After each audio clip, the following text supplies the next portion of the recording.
Dear students, currently we are in session number 26 of Unit 2nd, Value of Money and its Measurement of Monetary Economics. The topic for the today's session is Computation of Weighted Index Numbers Part 2. The learning objectives of this session is to understand the meaning and calculation of weighted index numbers.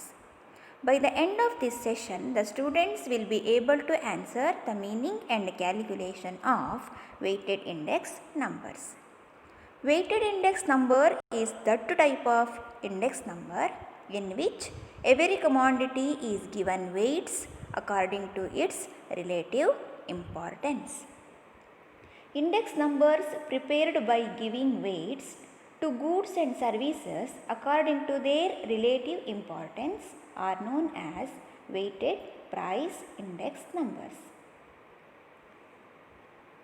The type of index number which is constructed by giving weights or assigning importance according to their relative usage or expenditure made on those goods and services are known as weighted index number. The different commodities are accorded different weights in accordance with the expenditure incurred on them. If a particular section of the public spends a major portion of its income on a particular commodity, then that commodity is given greater weight in the index number. On the contrary, if the commodity in question claims only a small proportion of the consumer's income, it is accorded a smaller weight in the index number. Thus, different commodities are accorded different weights in accordance with the expenditure incurred on them.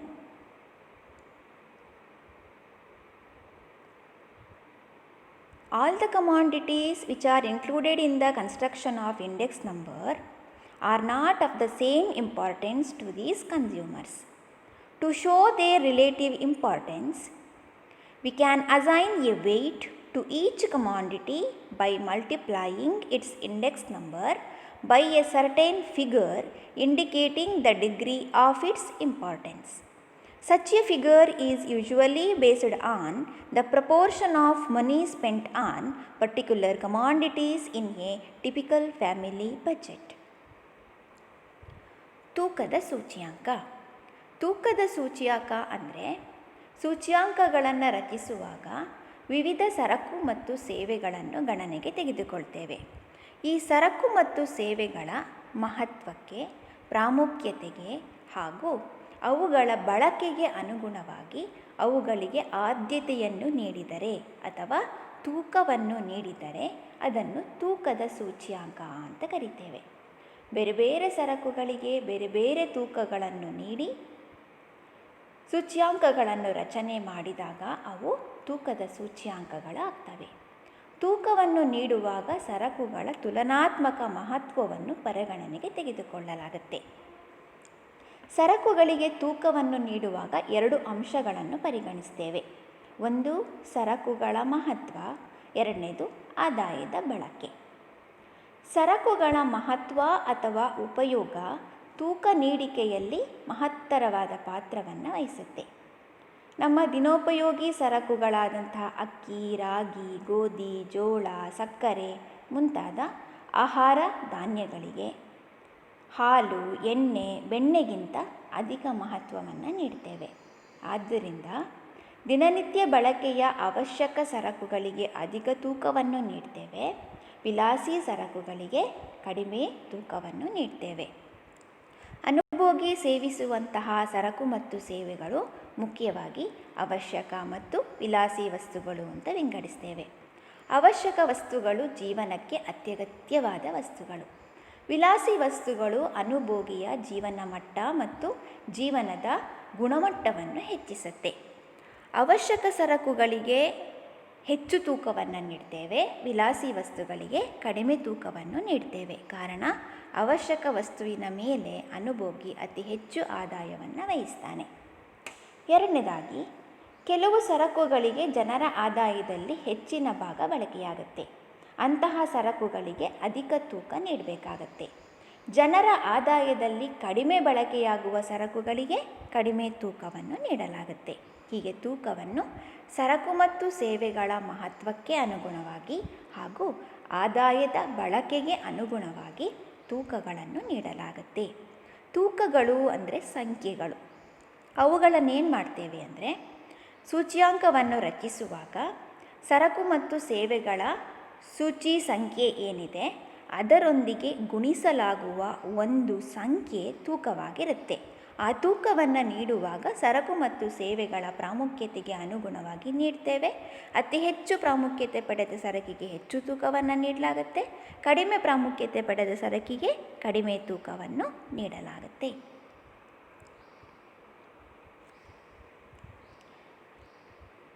We can prepare a weighted price index number on the basis of the example given here in this table. It is purely an imaginary table. In this table, weights have been assigned to different commodities according to their respective importance. In this table, there are 6 columns. In the first column, we represented commodities. There are 7 commodities: wheat, rice, vanaspati, milk, coal, cloth and oil. There are 7 commodities. Second column, weights. Third column, base year price. Fourth column, base year index. Next column, current year price. In the next column, current year index.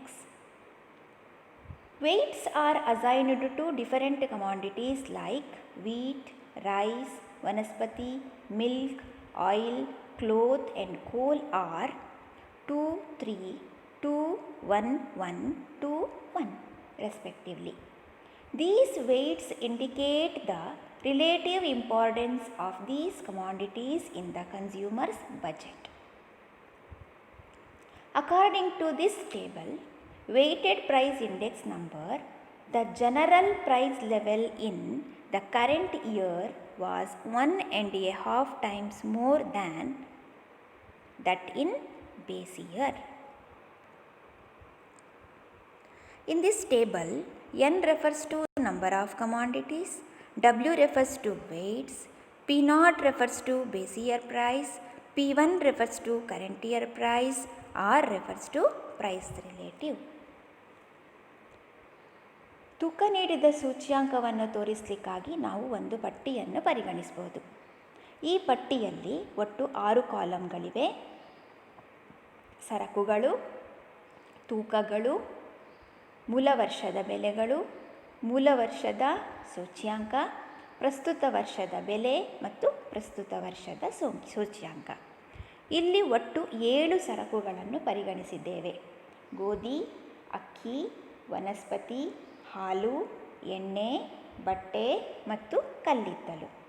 ಪ್ರತಿಯೊಂದು ಸರಕಿಗೆ ನೀಡಿದಂತಹ ತೂಕ ಆ ಸರಕಿನ ಸಾಪೇಕ್ಷ ಪ್ರಾಮುಖ್ಯತೆಗೆ ಅನುಗುಣವಾಗಿ ಇದೆ. ಅಂದರೆ ಅನುಭೋಗಿಯ ಒಟ್ಟು ವೆಚ್ಚದಲ್ಲಿ ಅತಿ ಹೆಚ್ಚು ಪಾಲು ಪಡೆದಂತಹ ವಸ್ತುವಿಗೆ ಹೆಚ್ಚು ತೂಕವನ್ನು ನೀಡಲಾಗಿದೆ, ಕಡಿಮೆ ಪಾಲನ್ನು ಪಡೆದಂತಹ ಸರಕಿಗೆ ಕಡಿಮೆ ತೂಕವನ್ನು ನೀಡಲಾಗಿದೆ. ಈ ಪಟ್ಟಿಯನ್ನು ಗಮನಿಸಿದಾಗ ಪ್ರಸ್ತುತ ವರ್ಷದ ಸೂಚ್ಯಾಂಕವು ಮೂಲ ವರ್ಷದ ಸೂಚ್ಯಾಂಕಕ್ಕೆ ಹೋಲಿಕೆ ಮಾಡಿದರೆ ಬೆಲೆಯ ಮಟ್ಟವು ಸುಮಾರು 1.5 ಪಟ್ಟು ಹೆಚ್ಚಾಗಿರುವುದನ್ನು ನಾವಿಲ್ಲಿ ಗಮನಿಸಬಹುದು. ಇಲ್ಲಿ N ಅಂದರೆ ಸರಕುಗಳ ಸಂಖ್ಯೆ, W ಅಂದರೆ ತೂಕಗಳು, P0 ಅಂದರೆ ಮೂಲ ವರ್ಷದ ಬೆಲೆ, P1 ಅಂದರೆ ಪ್ರಸ್ತುತ ವರ್ಷದ ಬೆಲೆ, R ಅಂದರೆ ಬೆಲೆ ಸಾಪೇಕ್ಷತೆ. Formula for constructing price relative in weighted index number. That is, R is equal to P1 divided by P0 into 100 into W. R is equal to sigma P1 divided by P0 into 100 into W divided by N. Here we have to calculate the price relative for each commodity which are included in the weighted index number. We can use this formula. P1 refers to current year price, P0 refers to base year price, W refers to weights. We have to calculate the price relative of each and every commodity. ತೂಕದ ಸೂಚ್ಯಾಂಕದಲ್ಲಿ ಸರಕು ಮತ್ತು ಸೇವೆಗಳ ಬೆಲೆ ಸಾಪೇಕ್ಷತೆಯನ್ನು ಕಂಡುಹಿಡಿಯಲಿಕ್ಕಾಗಿ ಒಂದು ಸಮೀಕರಣವನ್ನು ಉಪಯೋಗಿಸ್ತೇವೆ. ಅದು R is equal to P1 divided by P0 into 100 into W, ಅಥವಾ R is equal to sigma P1 divided by P0 into 100 into W divided by N. ಇಲ್ಲಿ ಪ್ರತಿಯೊಂದು ಸರಕಿನ ಬೆಲೆ ಸಾಪೇಕ್ಷತೆಯನ್ನು ಲೆಕ್ಕ ಹಾಕುವ ಮೂಲಕ ಎಲ್ಲ ಸರಕುಗಳ ಬೆಲೆ ಸಾಪೇಕ್ಷತೆಯನ್ನು ಒಟ್ಟುಗೂಡಿಸಲಾಗುತ್ತೆ. ಇಲ್ಲಿ R ಅಂದರೆ ಬೆಲೆ ಸಾಪೇಕ್ಷತೆ, P1 ಅಂದರೆ ಪ್ರಸ್ತುತ ವರ್ಷದ ಬೆಲೆ, P0 ಅಂದರೆ ಮೂಲ ವರ್ಷದ ಬೆಲೆ, W ಅಂದರೆ ತೂಕಗಳು, N ಅಂದರೆ ಸರಕು ಮತ್ತು ಸೇವೆಗಳ ಸಂಖ್ಯೆ. Sample calculation of price relative. Price relative of wheat, P1 divided by P0 into 100 into W. Here, the current year price of wheat 40 rupees, base year price 20, and the weight assigned to wheat is 2. Therefore, the price relative of wheat is 400.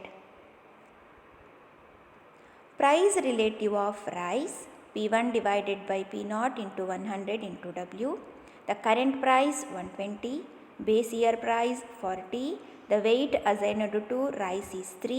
Therefore, the price relative of rice will be 900.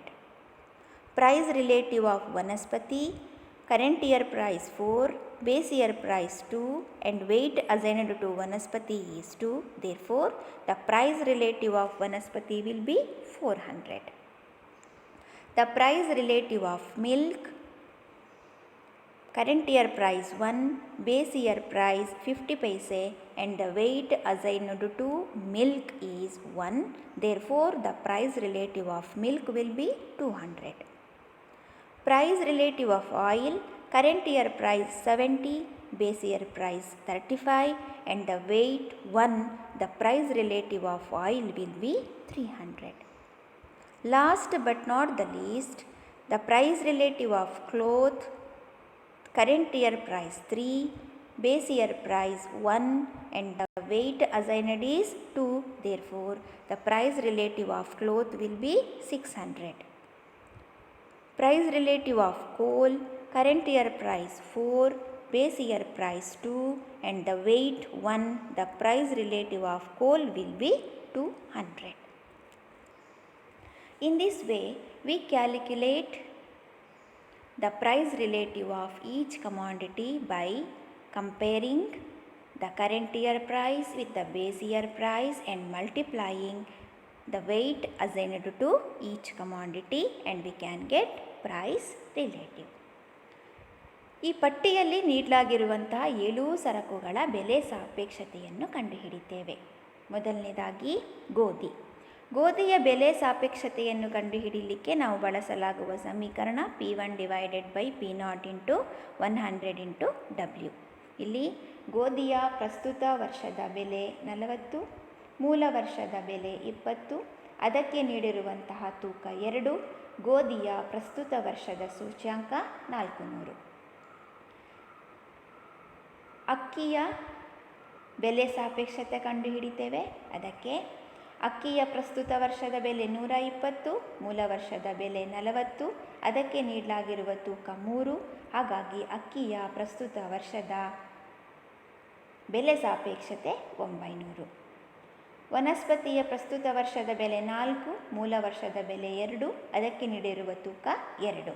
ಲೆಕ್ಕಾಚಾರ ಮಾಡುವಾಗ ವನಸ್ಪತಿಯ ಬೆಲೆ ಸಾಪೇಕ್ಷತೆ 400. ಹಾಲಿನ ಪ್ರಸ್ತುತ ಬೆಲೆ 1, ಮೂಲ ವರ್ಷದ ಬೆಲೆ 50 ಪೈಸೆ, ಅದಕ್ಕೆ ನೀಡಲಾಗಿರುವಂತಹ ತೂಕ 1. ಲೆಕ್ಕಾಚಾರ ಮಾಡುವಾಗ ಹಾಲಿನ ಬೆಲೆ ಸಾಪೇಕ್ಷತೆ 200.